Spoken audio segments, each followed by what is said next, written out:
Pria ini bernama Brad. Dia adalah pemilik perusahaan kecil di Amerika yang bergerak di bidang penggalangan dana untuk amal. Pagi itu, ketika sedang makan di restoran bersama karyawan kepercayaannya, tak ada angin, tak ada hujan, tiba-tiba karyawan Brad bilang kalau dia mau mengundurkan diri. Karyawan itu menjelaskan, di umurnya sekarang, dia bisa menghasilkan uang jauh lebih besar dibandingkan bekerja di tempat Brad. Atau mungkin, dia bisa mendirikan perusahaan penggalangan dana seperti Brad juga. Tapi, jauh lebih sukses karena dia masih muda. Mendengar kalimat barusan, Brad seperti tertampar. Sepanjang malam, dia tak bisa tidur, memikirkan obrolan tadi siang. Brad teringat masa-masa saat dia baru mulai merintis bisnisnya. Dia jadi kepikiran, kenapa sudah puluhan tahun lamanya menjalankan bisnis, sampai sekarang hidupnya masih belum sesukses kehidupan teman-temannya yang lain. Di momen itu, Brad merasa gagal. Semalaman dia terus overthinking. Brad ingat, waktu reuni, ternyata teman-teman dekatnya selama kuliah dulu, kini semuanya telah sukses. Ada yang jadi sutradara terkenal di Hollywood, ada yang punya perusahaan besar, dan ada yang bekerja di pemerintahan dan sering masuk TV. Bahkan, ada yang sudah pensiun menikmati uang investasinya. Ketika Brad membandingkan dengan hidupnya sekarang, dia merasa menjadi pecundang. Dia sangat iri, padahal sebenarnya keluarga Brad bukanlah keluarga miskin. Walaupun bisnisnya bisnis kecil, tapi tetap stabil. Pekerjaan istrinya juga cukup bagus. Dia punya mobil, rumahnya bagus, sekolah anaknya lancar. Pokoknya dia gak punya kekurangan sama sekali. Dia hanya iri. Iri saat membandingkan hidupnya dengan hidup teman-temannya. Keesokan harinya, Brad pergi mengantarkan putranya yang bernama Troy ke kota Boston untuk memilih dan mendaftar kuliah. Di bandara, waktu menunggu jadwal pesawat, seperti ayah dan anak kebanyakan, mereka berdua terlihat kurang dekat. Jadi, selama menunggu, mereka cuma diam-diaman doang. Brad lalu mencoba mengajak Troy mengobrol. Agar putranya bangga, Brad pun bilang, gimana kalau mereka menukarkan tiket pesawat kelas ekonomi mereka menjadi tiket kelas VIP. Mendengar hal itu, Troy pun tersenyum senang karena dia belum pernah naik pesawat kelas VIP. Tapi pas dicek, customer service bilang kalau tiket gak bisa ditukar gara-gara dia belinya pakai kupon diskon. Brad pun kecewa dan malu. Ketika naik pesawat, Brad kembali overthinking. Dalam hati dia bertanya, apa teman-temannya yang sekarang sukses pernah naik pesawat ekonomi? Sepertinya juga. Brad ingat saat reuni, teman-temannya itu pernah cerita kalau mereka punya pesawat jet pribadi atau minimal naik pesawat kelas VIP. Lagi-lagi Brad iri. Ia lalu teringat, dulu waktu kuliah, dia adalah salah satu mahasiswa pintar yang punya ambisi jadi orang sukses. Sedangkan istri Brad adalah wanita sederhana dan selalu mensyukuri apapun yang dia miliki sekarang. Dia tak pernah menuntut lebih, tapi gara-gara istrinya tak pernah menuntut lebih, semenjak menikah, Brad merasa ambisinya jadi hilang. Berbeda dengan istri teman-temannya yang sama-sama mempunyai ambisi karena istri mereka juga wanita sukses. Brad yakin salah satu faktor kesuksesan teman-temannya pasti ada pengaruh dari istri mereka. Sesampainya di kota Boston, Brad langsung memesan hotel untuk istirahat. Malamnya, waktu makan di restoran, Brad bertanya, besok Troy mau mendaftar ke kampus mana? Troy menjawab, dia ingin sekali masuk Universitas Harvard, jurusan kesenian. Karena gurunya di SMA pernah bilang, dengan keahliannya bermain piano, Troy sangat layak masuk universitas sekelas Harvard. Apalagi di Harvard juga ada musisi, idolanya yang sekarang jadi dosen. Mendengar cerita barusan, Brad tersenyum bangga. Dia baru tahu kalau selama ini putranya jago bermain piano. Di hotel, Brad terus memandangi putra satu-satunya itu. Dia tak menyangka anak yang dibesarkan dari kecil sampai sekarang punya masa depan cerah. Ia mulai membayangkan bagaimana saat putranya nanti lulus dari universitas kelas Harvard dan menjadi musisi terkenal. Brad yakin, meski teman-temannya kaya, anak mereka belum tentu jadi anak hebat seperti anaknya. Seketika, rasa iri dalam hati Brad seakan terobati. Esokan harinya, Brad mengantarkan Troy wawancara pendaftaran di Universitas Harvard. Brad tak sabar menunggu bagaimana hasil wawancaranya. Tak lama kemudian, Troy akhirnya keluar. Namun Troy memberitahu kalau ternyata dia salah jadwal. Harusnya jadwal wawancaranya kemarin, dan sekarang pendaftaran sudah ditutup. Mendengar hal itu, Brad pun kecewa.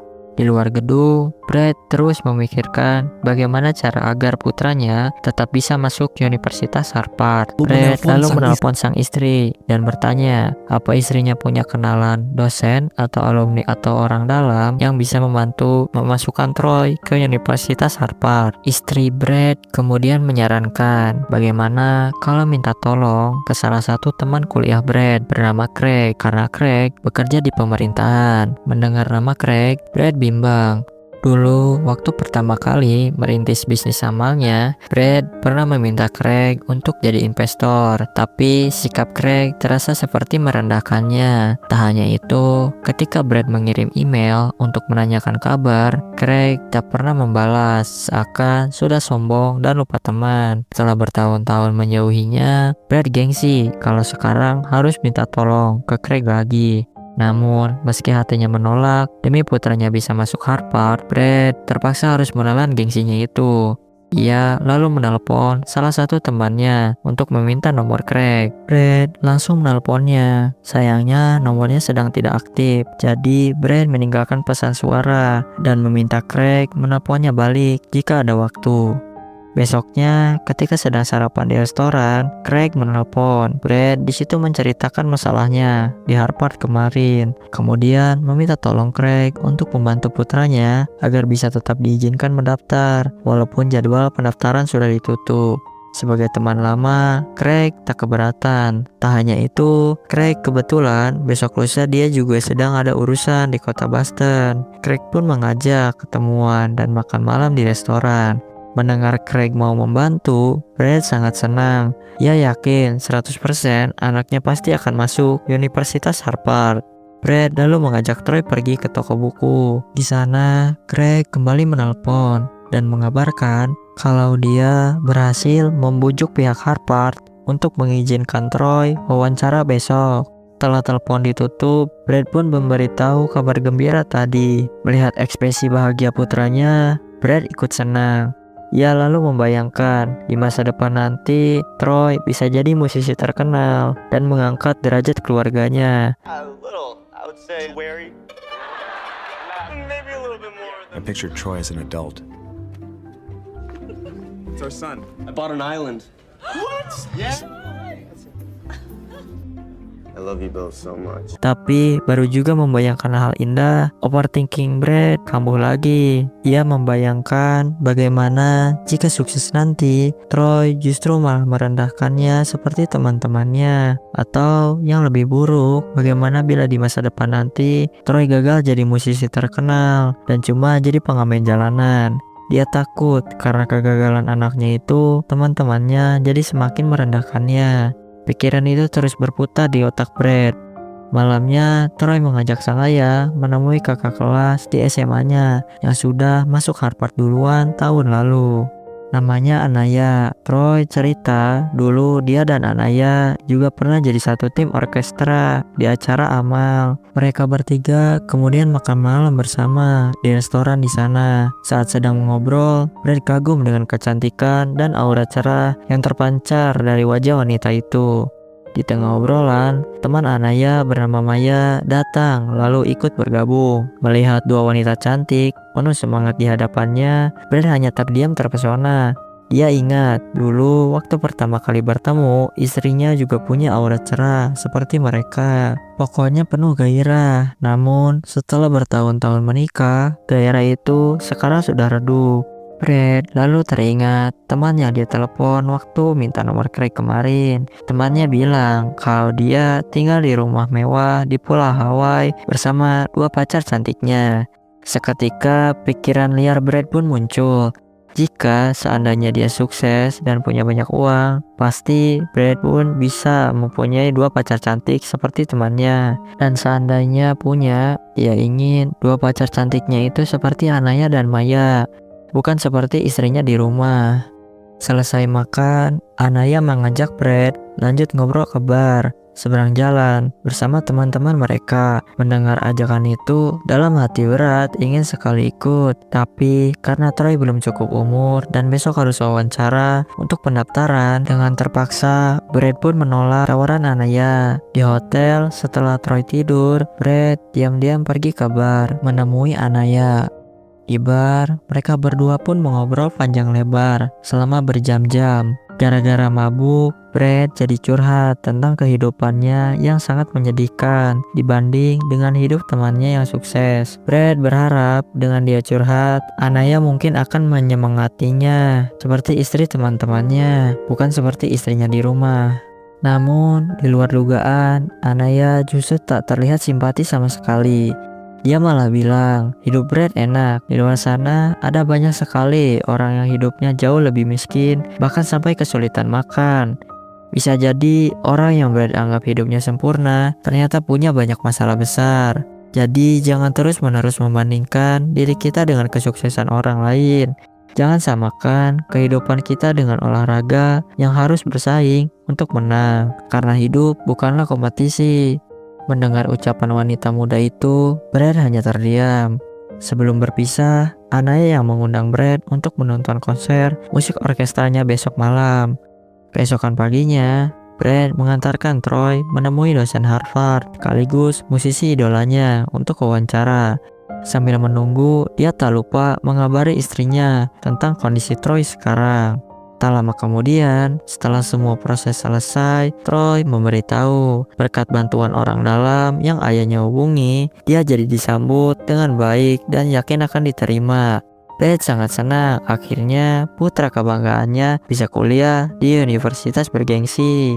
Mereka berdua lalu pergi mendaftar ke Universitas Taft juga untuk berjaga-jaga bila seandainya pendaftaran Troy di Harvard gagal. Di sana Brad cerita kalau Taft adalah universitas tempatnya dulu kuliah. Ketika Troy sedang berkeliling, Brad mampir ke suatu ruangan untuk menyapa dosen pembimbingnya dulu. Namun, ternyata Brad diberitahu kalau dosen pembimbingnya itu sudah meninggal. Brad pun shock, kenapa tak ada yang mengabarinya. Dia merasa teman-temannya pasti menjauhinya karena tak sukses mereka, dan tak mengabarinya karena menganggap dia bukan orang penting.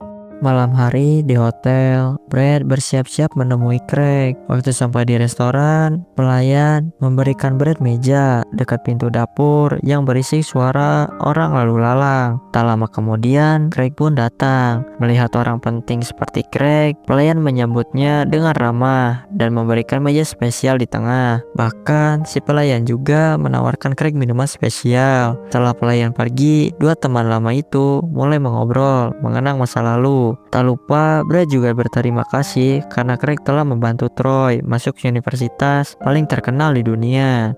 Menit demi menit berlalu. Mereka berdua terus bertukar cerita hingga tiba-tiba obrolan mereka berubah. Mereka mulai membicarakan kabar teman-teman lain yang sekarang sudah sukses. Sambil tertawa, sombong, Craig mulai membongkar satu persatu aib rahasia para sahabatnya itu. Craig bercerita, sebenarnya yang sukses cuma dia sendiri, sedangkan teman-teman yang lainnya hidupnya tak seindah yang dibayangkan. Masalah mereka besar-besar, ada yang hampir dipenjara karena penggelapan pajak, ada yang anaknya sakit parah dan kalau tak segera dioperasi maka akan meninggal. Ada yang investasi di kota gagal, lalu kabur ke Pulau Hawaii. Dan pesawat pribadi yang sering mereka pamerkan itu sebenarnya bukan pesawat mereka sendiri, tetapi pesawat dari uang perusahaan yang mereka gelapkan. Mendengar semua cerita Craig, Brad kaget tak percaya. Di bangun itu, Brad terus menanggapi obrolan Craig, tapi pemikirannya memikirkan hal lain. Dia merenung. Selama ini, dia berpikir kehidupan teman-temannya sempurna. Namun, punya karir sukses dan punya banyak harta ternyata bukanlah kesempurnaan hidup. Kini, Brad mulai berpikir, Craig juga pasti punya aib rahasia yang dia sembunyikan. Seketika Brad seperti tertampar. Ternyata selama ini hidupnya baik-baik saja. Mungkin uangnya tak sebanyak mereka, tapi keluarganya bahagia. Dia tak punya hutang sepeser pun. Anaknya sehat dan akhlaknya juga bagus. Contohnya, kemarin waktu diajak minum-minum dengan dewasa, putranya berani menolak sendiri karena umurnya belum 21 tahun. Sedangkan perusahaannya masih kecil, tapi sudah berpuluhan tahun berjalan lancar dan punya banyak relasi baik. Di momen itu, Brad benar-benar merasa seperti orang bodoh. Hanya karena ingin terlihat sukses, ia sampai memaksakan segala cara agar anaknya bisa masuk Harvard. Bahkan dia sampai rela meminta tolong ke teman sombongnya yang dulu pernah merendahkannya. Sampai detik ini pun mereka tak pernah sekalipun minta maaf. Di tengah obrolan, emosi Brad meledak. Dia yang tadinya hormat pada Craig, tiba-tiba meluapkan seluruh rasa sakit hatinya. Dengan penuh amarah, Brad langsung meninggalkan teman sombongnya itu.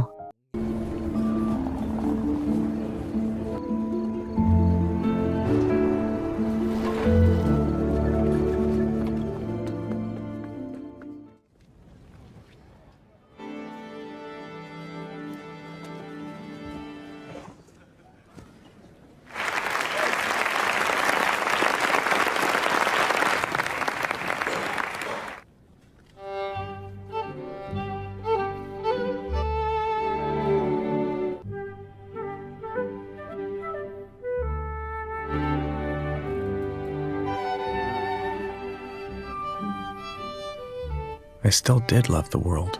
I could love them and never possess them.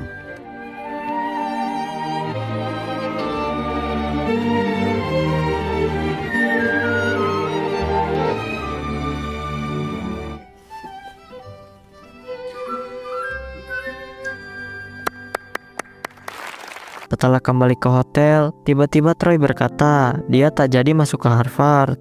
Tadi sore saat berkeliling kampus ayahnya, dia merasa lebih cocok kuliah di sana. Dosennya baik, tempatnya nyaman, teman-teman yang belajar di sana juga ramah. Troy lalu bertanya, kenapa akhir-akhir ini sikap sang ayah terlihat cemas. Melihat kekhawatiran anaknya, Brad pun memberitahu semua isi pikirannya. Selama ini, Brad takut orang lain merendahkannya dan menganggapnya gagal. Mendengar hal itu, dengan santainya, Troy cerita, dulu dia juga sering merasa malu jika melakukan kesalahan di tempat umum, seperti jatuh, terpeleset, lupa menutup resleting celana, dan hal-hal memalukan lainnya. Dulu dia mengira orang-orang yang melihat pasti akan mengingat kesalahannya itu sampai kapanpun, dan dia akan terus-menerus menahan malu. Tapi kenyataannya berbanding terbalik. Meski kesalahannya memalukan, ternyata mereka tak terlalu peduli. Karena sebenarnya semua orang hanya sibuk memikirkan tentang diri mereka sendiri. Jadi sekarang Troy sudah tak terlalu takut lagi dengan apa yang orang lain pikirkan tentang dia. Dia berharap sang ayah juga sama. Daripada memikirkan pendapat orang lain, lebih baik memikirkan pendapat orang yang peduli dengan kita. Dan satu-satunya orang yang peduli pada Brad hanyalah Troy. Brad lalu bertanya, apa pendapat putranya itu tentang ayahnya. Sambil menahan malu, Troy menjawab, aku sayang ayah. Mendengar itu, Brad pun tersenyum. Ketika tidur, Brad merenung sambil memandangi wajah putranya. Anak satu-satunya yang berhasil dia besarkan dengan baik bersama istri tercintanya. Kenapa dia harus membandingkan kehidupannya dengan orang lain? Padahal meski sederhana, hidupnya sendiri sebenarnya penuh dengan keindahan. Kini Brad sadar, hidup bukanlah kompetisi. Yang perlu Brad lakukan hanyalah menikmati dan mensyukuri setiap detik demi detik di hidupnya.